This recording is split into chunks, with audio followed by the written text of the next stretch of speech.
Hello friends, இன்றைக்கி பீர்க்கங்காய் கடையில் செய்ய போகிறோம். வாங்க எப்படி செய்யலான்னு பார்ப்போம்.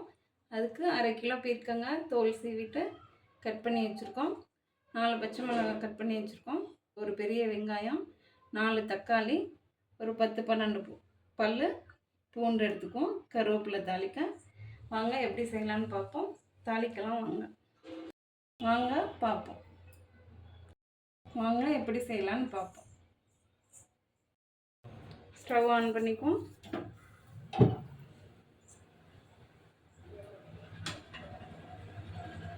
கடாய் சூடாகட்டும். கடாய் சூடாயிடுச்சு. நம்ம எண்ணெய் ஊற்றிக்குவோம். 3 ஸ்பூன் எண்ணெய் ஊற்றிக்கோங்க.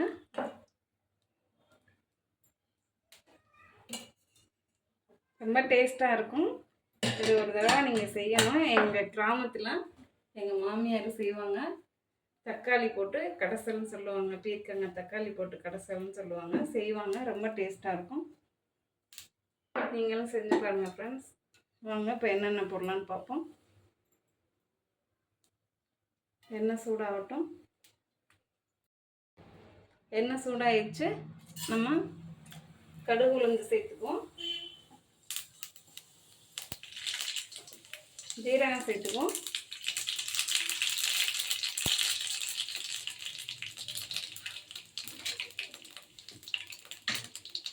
பச்சை மிளகாய் சேர்த்துக்குவோம்.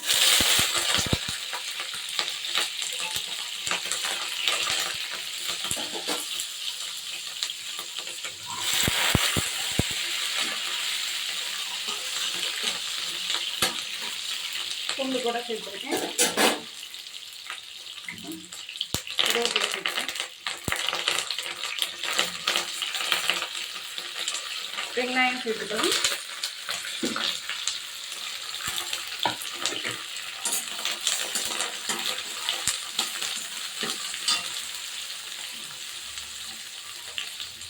உப்பு சேர்த்துக்கலாம்.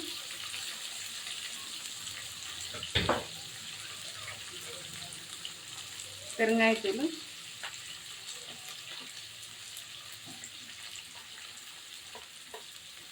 மஞ்சத்தூள் சேர்த்துக்கோம்.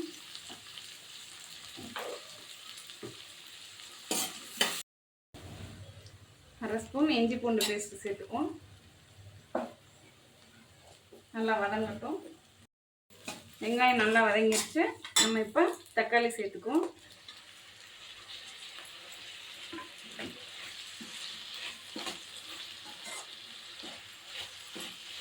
பீர்க்கங்காய் தக்காளி போட்டு கடைசல் பண்ணுறது ரொம்ப நல்லாயிருக்கும். கிராமத்தில் எங்கள் மாமியார் செய்வாங்க. ரொம்ப டேஸ்ட்டாக இருக்கும். நீங்கள் இஞ்சி பூண்டு பேஸ்ட்டு போடுறதுனா போடுங்க, போடலாட்டி ஸ்கிப் பண்ணிக்கோங்க. அது உங்கள் விருப்பம்.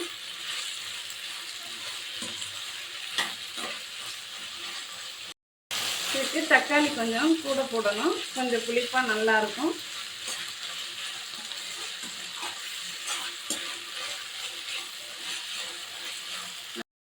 தக்காளி நல்லா வதங்கட்டும். நம்ம மூடி போட்டு மூடிக்குவோம்.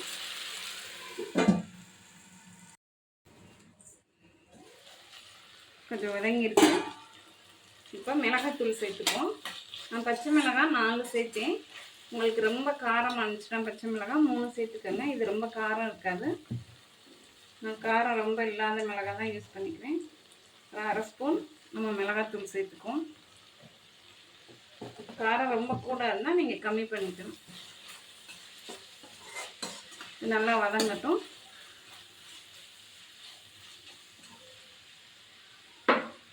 நீங்கள் தக்காளி இன்னும் 2, இது நாட்டு தக்காளி, அதனால் நான் 4 சேர்த்தேன். நல்லா வதங்கிருச்சு. கொஞ்சம் இந்த அளவுக்கு இருந்தால் பரவாயில்ல. இப்போ நம்ம காய் சேர்த்துப்போம். நான் நாட்டு தக்காளி சேர்த்துருக்கேன், அதனால 4 எடுத்துக்கிட்டேன். நீங்கள் பெங்களூர் தக்காளினா கூட 2 தக்காளி கூட சேர்த்துக்கோங்க. கொஞ்சம் புளிப்பாக இருந்தால் இது கடைசல் நல்லாயிருக்கும். நம்ம பீர்க்கங்காய் சேர்த்துப்போம்.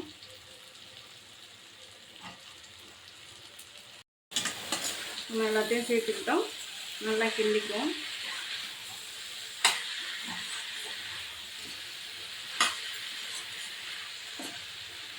கொஞ்சமாக ஒரு 1/4 கிளாஸ் தண்ணி ஊற்றிக்கணும்.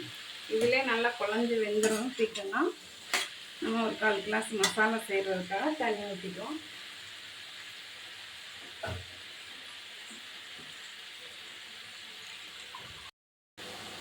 அதை ஊற்றிக்கலாம்.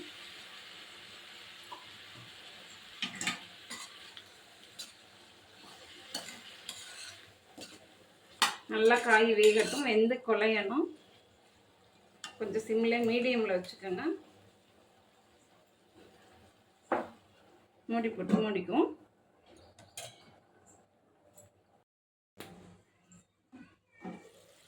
நல்லா காய் வெந்துருச்சு.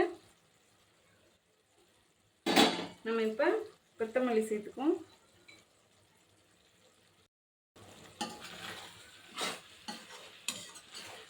நான் 1/2 கிளாஸ் தண்ணி ஊற்றினேன்.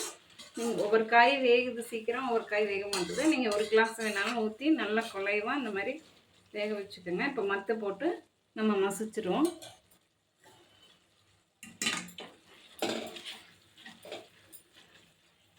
நல்லா மசிச்சு எடுத்துக்கணும். சாதத்தில் பிசைஞ்சு சாப்பிட்றதுக்கு ரொம்ப டேஸ்ட்டாக இருக்கும். இன்னும் நாட்டு தக்காளி போட்டோம்னா ரொம்ப டேஸ்ட்டாக இருக்கும்.